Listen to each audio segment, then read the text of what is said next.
Hello, it's Lucia here from Lucia to Fatima Arts.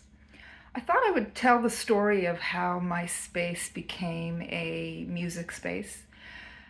I usually use this channel just to upload my homework from Earthwaking University, but by some miracle, because I'm very shadow banned in a lot of my social media for Meta. My Facebook is shadow banned because I share a lot of controversial stuff, and it affects everything on Meta.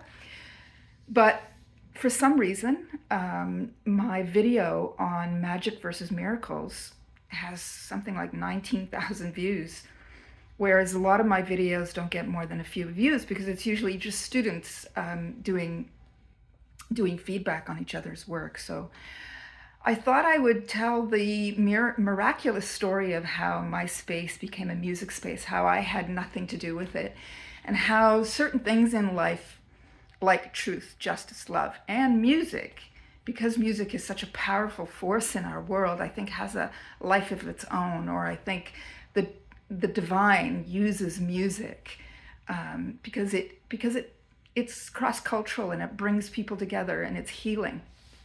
And so I'm going to tell the story of how that came about and how spirit coordinated all of it and how I really just followed spirit and didn't and co-created it.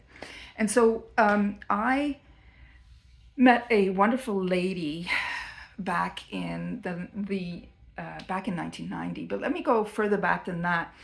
I absolutely love jazz music. I think it's one of the greatest forms of music just because it's got such a creative element in the moment. And so when I was at a Catholic all-girls school, the first exposure I had to live jazz music was a student assembly. And I went into complete bliss and told myself I have to play that music. And so I took grade 9 music in grade 11. And they gave me trumpet instead of drums. I always had an affinity for rhythm ever since I was very young. And so I didn't keep up with it. But when I left home at 19 and I started living on my own in the city of Toronto, I came across all these incredible musicians that quickly became my friends. And those same friends are friends of mine today and became my mentors. And through their generosity, I learned percussion. And so in 1990, I was doing a work sabbatical in Tahiti. I had been dating a beautiful man who was half Tahitian and half Italian, who was an incredible saxophone player, composer, and we were breaking up. And Lorraine, I met in Tahiti because she came with her boyfriend at the time, who was a wonderful musician, jazz musician, that was a good friend of mine, John T. Davis, who featured me on his last CD.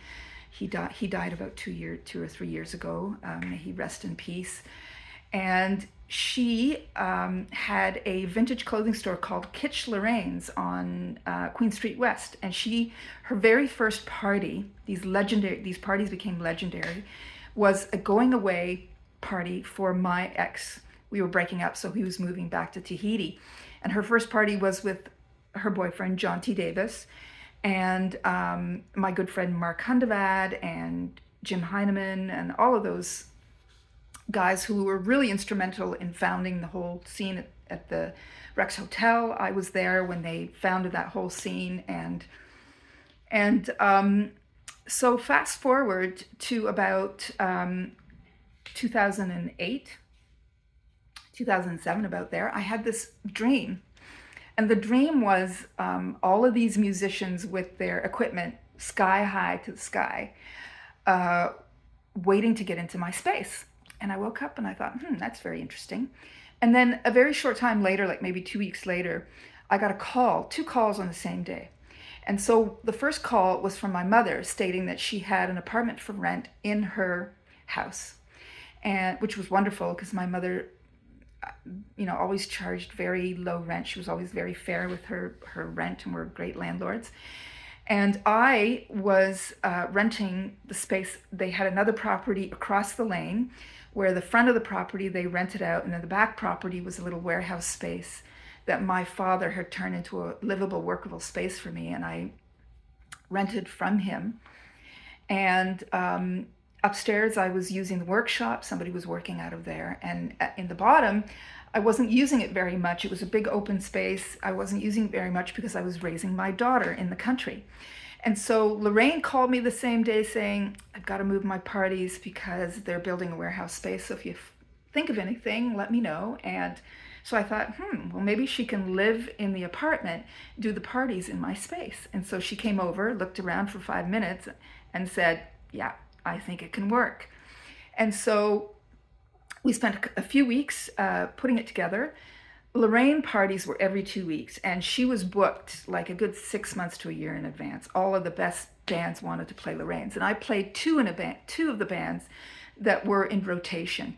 And so, again, by coincidence, I was playing in one of the bands, the Jim Heineman Dream Band, and we were booked for opening night. And so there is all the miraculous synchronicities that came together that I simply had nothing to do with. And I just sort of followed along, but it really felt like it was spirit that was coordinating all of it.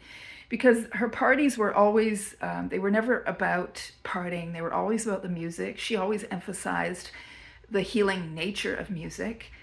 I always had so many people come to me and say, oh my God, I'm so glad I found your parties because they really fill me up for the week.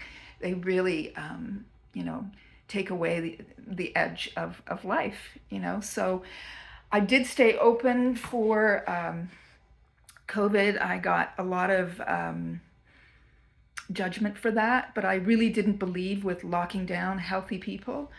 I felt that, and it's all come out, all the studies have come out that lockdowns did create more unhealthy outcomes than produced healthy outcomes. So I invited getting a ticket and going to court and stating my case, and I represented myself, and my strategy was to ask the important questions that needed to be asked, and I won. And so we're having our next event in the summertime. I don't do a lot of events because people go away a lot. My events are more in the fall and the winter. But for my dear friend Jim Heineman, who passed away, who was an incredible musical force in Toronto, we're having a tribute to him. We do an annual tribute around his birthday. It's also Mark Hundevad's actual birthday. So if you want to come listen to some of the most amazing music that was part of Toronto music history, please come join us. You can find the details at luciadefatimaarts.com, and you can pay for your tickets there.